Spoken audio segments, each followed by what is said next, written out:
नमस्कार मित्रों, रामायण कथा में आपका स्वागत है।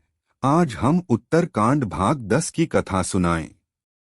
ब्राह्मण बालक की मृत्यु।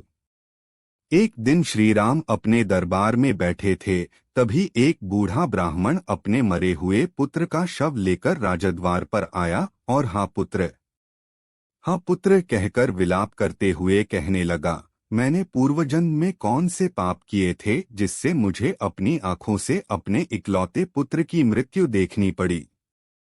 केवल 13 वर्ष 10 महीने और 20 दिन की आयु में ही तू मुझे छोड़कर सिधार गया। मैंने इस जन्म में कोई पाप या मिथ्या भाषण भी नहीं किया, फिर तेरी अकाल मृत्यु क्यों हुई? इस राज्य में ऐसी दुर्घटना पहले कभी नहीं हुई। निःसंदेह यह श्री राम के ही किसी दुष्कर्म का फल है। उनके राज्य में ऐसी दुर्घटना घटी है। यदि श्री राम ने तुझे जीवित नहीं किया तो हम स्त्री पुरुष यहीं राजद्वार पर भूखे प्यासे रहकर अपने प्राण त्याग देंगे। श्री राम, फिर तुम इस ब्रह्महत्या का पाप लेकर सुखी रहना। राजा के दोष से जब प्रजा का विधिवत पालन नहीं होता तभी प्रजा को ऐसी विपत्तियों का सामना करना पड़ता है। इससे स्पष्ट है कि राजा से ही कहीं कोई अपराध हुआ है। इस प्रकार की बातें करता हुआ वह विलाप करने लगा।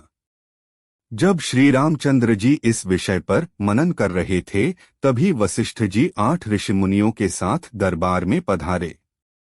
उनमें नारद जी भी थे। श्री राम ने जब यह समस्या उनके सम्मुख रखी तो नारद जी बोले, राजन, जिस कारण से इस बालक की अकाल मृत्यु हुई वह मैं आपको बताता हूँ। सतयुग में केवल ब्राह्मण ही तपस्या किया करते थे। फिर त्रेता के आरंभ में क्षत्रियों को भी तपस्या का अधिकार मिल गया। अन्य वर्णों का तपस्या में रत होना अधर्म है। हे राजन, निश्चय ही आपके राज्य में कोई शूद्र वर्ण का मनुष्य तपस्या कर रहा है, उसी से इस बालक की मृत्यु हुई है। इसलिए आप खोज कराइए कि आपके राज्य में कोई व्यक्ति कर्तव्यों की सीमा का उल्लंघन तो नहीं कर रहा। इस बीच ब्राह्मण के इस बालक को सुरक्षित रखने की व्यवस्था कराइए। नारद जी की बात सुनकर उन्होंने ऐसा ही किया।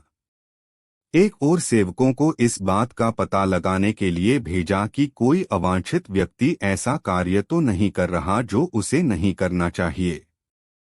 दूसरी ओर विप्र पुत्र के शरीर की सुरक्षा का प्रबंध कराया। वे स्वयं भी पुष्पक विमान में बैठकर ऐसे व्यक्ति की खोज में निकल पड़े।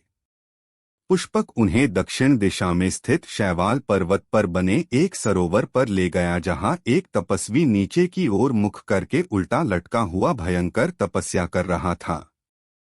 उसकी यह विकट तपस्या देखकर उन्होंने पूछा, हे तपस्वी, तुम कौन हो?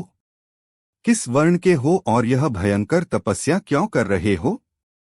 यह सुनकर वह तपस्वी बोले, महात्मन, मैं शूद्र योनि से उत्पन्न हूँ और सशरीर स्वर्ग जाने के लिए यह उग्र तपस्या कर रहा हूँ। मेरा नाम शंबूक है। शंबूक की बात सुनकर रामचंद्र ने म्यान से तलवार निकालकर उसका सिर काट डाला। जब इंद्र आदि देवताओं ने वहां आकर उनकी प्रशंसा की तो श्री राम बोले, यदि आप मेरे कार्य को उचित समझते हैं तो उस ब्राह्मण के मृतक पुत्र को जीवित कर दीजिए। राम के अनुरोध को स्वीकार कर इंद्र ने विप्र पुत्र को तत्काल जीवित कर दिया।